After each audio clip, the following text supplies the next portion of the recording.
Bull, you spoke with Joe Thomas last week. Yeah. Yes. And you got an interesting little soundbite that I want everyone to react did you to. play? You set it up? Is the question in there just so I know how to set it up? Yeah, the question is in there. So Joe Thomas was on my podcast last week, and he was great. We talked for about 30 minutes. He was awesome. I probably kept him too long. Shouldn't have kept him 30 minutes, but he was very gracious to take the time. I always enjoy talking with Joe. But that morning, that afternoon when we finished UCSS, before I spoke to Joe an hour later, Mike asked me to ask Joe something specific. So I did. Here we go. I was talking to Mikey McNuggets from my other show, of course, UCSS. Oh, of course. Say hello for me. Yeah, I will. He said, hey, somebody tweeted the Browns should hire Joe as the offensive line coach, and Joe retweeted that. What does that mean? Can you ask him? Do you had the Germany experience. Obviously, I know you had a great time with that. Obviously, it's a whole lot more work to be a coach in the NFL. But is that, as you're now have moved further away from playing, is that on the radar at all? I love coaching. Going over to Europe, part of the reason I wanted to do that is because I did love coaching. I love the opportunity about coaching professionals and helping them reach the potential that is inside of them. But one of the reasons I went there instead of doing it in the States is because those guys work jobs during the day. And I had the whole day to hang out with the kids, to go skiing, to go explore. We get time off on the weekends. And those are things that you just don't have in the NFL or college football. And I think until my kids are out of the house, because I really want to coach them when they're younger, I don't really have any plans to coach in the college game or the NFL game. But I always say, hey, there's a price on everything, right? And unfortunately right now, my price is way higher than the value that I would bring to be a guy that has to give up coaching his kids and move away from his family and live that NFL life. You'd have to pay me way more than I'm worth. And so I don't think that's ever coming up in the future, but I'm always flattered when people send me these tweets and then I get to troll my friends in the media and my friends in the Browns Nation and repost things like that. And, leave the bait out there for a little bit and let people think about it and, ask that question when I get to come on great podcasts with guys like you, Bull. Thank you. You won. You got me on that one. Yes, we were trying to create a storyline there. He cleared that up. Yeah, he did go on to say later that he would consider it down the line, and he said it right. I mean, if somebody offered him a crazy contract, he'd probably do it. But I think, Jay, correct me if I'm wrong. All you guys weigh in on this. His future isn't as a coach. His future is as a general manager. He's too smart to be a coach. I always see front office. I don't know why. I could see that. But he is, like some people say they want to be around the kids. I completely believe him. I love that answer. Right? I love that answer. Yes, because it's genuine, too. It's real. So, he lives it. So this is let me give you a quick insight. Now, listen, that's like somebody coming to Jay and they're watching the nightly news in Boston. They're like, Jay, I think you're a better guy than this, man. What do you think about 7 o'clock? There you go. Nope. Hey, Jason Lloyd, man, listen, I know you like LeBron. You know him. Click. How you want to follow? Hey, Bull, I know you did right. 6 hours sound for radio. Boom. You see the way that be really working? Like, you get to a point and you be like, well, listen, that was cool for what it was. But them jobs that we talking about, I just mentioned, is very, very taxing. It takes a lot of time and energy and effort. And by the way, they're going to have to come up with the super bag. And the bag that they're going to have to come up with, it's not going to be worth me pulling up for. That's right. And the way Joe Thomas just said. AG, I do a 6-hour show for $1 million a year. There it is. There, but even for overcompensation, McNuggets, it get kind of tough. Especially at a certain age. At a certain age. Well, I'm saying, so let's look at this long picture. Yeah. 2 decades, the next 20 years, by the year 2045, his kids will be in college, young adults, potentially married. In 20 years, Jason, can you see Joe Thomas in that span being a coach for the Cleveland Browns? No, because the former players, you got a window on this thing, and if he's out for too long, you're forgotten, and that's why these guys scramble so hard to get back in. Because the game is constantly evolving. Yes, and once you're out for too long, it's really hard to get back in. Now, I mean, John Gruden was out for a while, did get back in, but he was still in the ether of the media and ESPN and everything else. He's a Hall of Famer. No, the Hall of Famer doesn't matter? I don't think it matters. I really don't. If he wants to do it, I think he's got to stay around the game. And I know. Well, he's in the media and he's coaching. But part-time. And I honestly, I think that for a guy like Joe, it's with the Browns. Because his expiration date doing anything with the Browns is endless to me. I would agree with that. That's So- true. so- Nationally, I agree. And right. Yeah. knowing what I know about Joe, I kind of think this is where he would want it to be. He don't want to. Oh yeah. He's a Brown. I agree with you. You want, Yeah.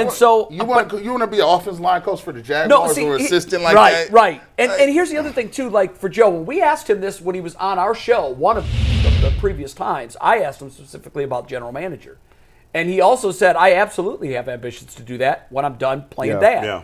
And so whenever that is, and I don't think it's going to be 2 decades. His kids aren't that young.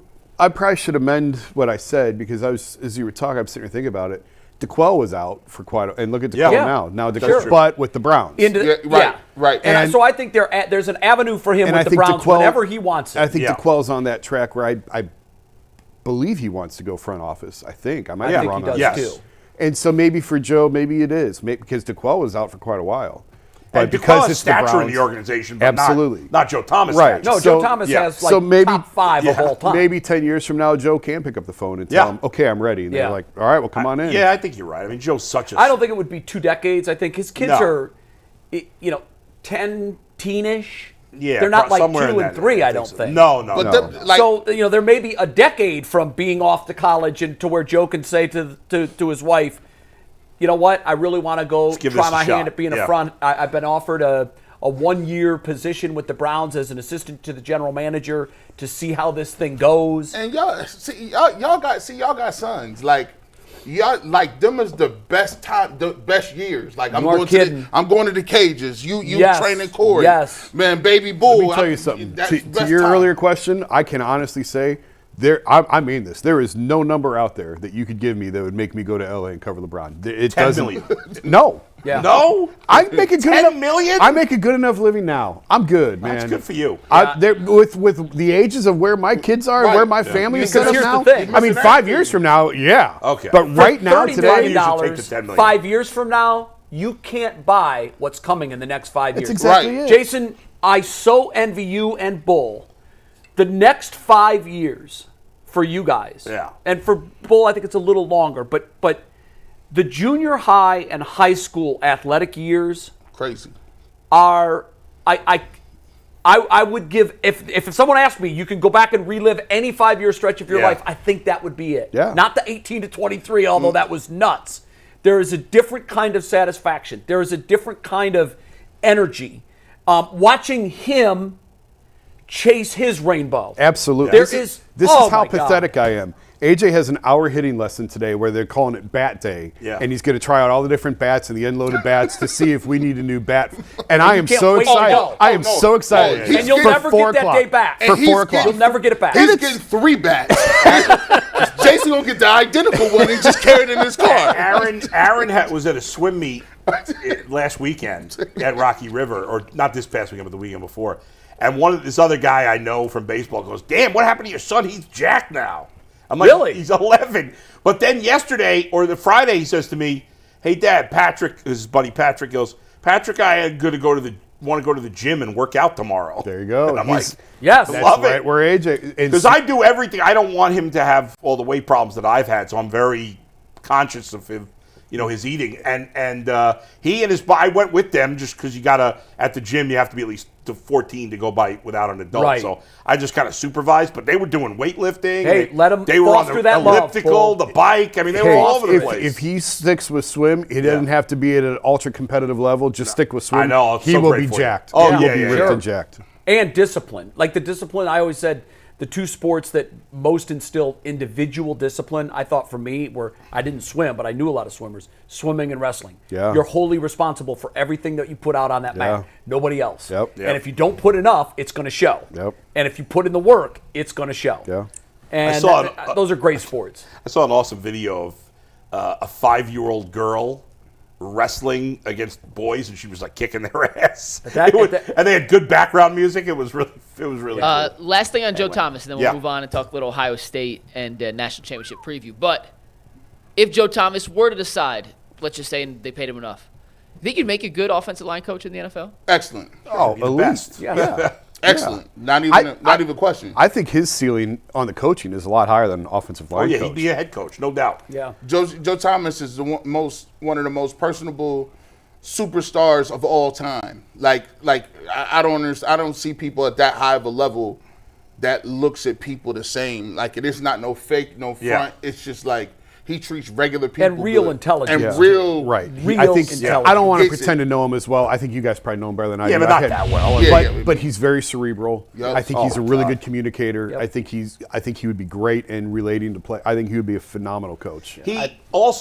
Sometimes superstars have a hard time coaching because we've seen this a lot in baseball where superstars you can't relate to the average Ted Williams player. was an awful manager. Yeah. But Joe Thomas, and I say this as 100% compliment, I hope, and nobody takes it any other way, he doesn't act like a superstar. I guess because it's an offensive lineman. It's Maybe they don't in a general. lineman from Wisconsin. The thing that I loved about Joe was what he exhibited in his first move as a soon-to-be pro athlete. I'm not going to New York. I'm going fishing with my Pop. dad. And I said at that point, I'm like, oh, Cleveland's going to love this That's guy. right. Yep. I totally agree. I said to him as part of this interview, I was like, Joe, and I felt a little awkward because it was putting him up on a pedestal to say this. I said, do you think the next left tackle is going to have an easier time than Jed because he doesn't have to be the guy that followed you? Yeah.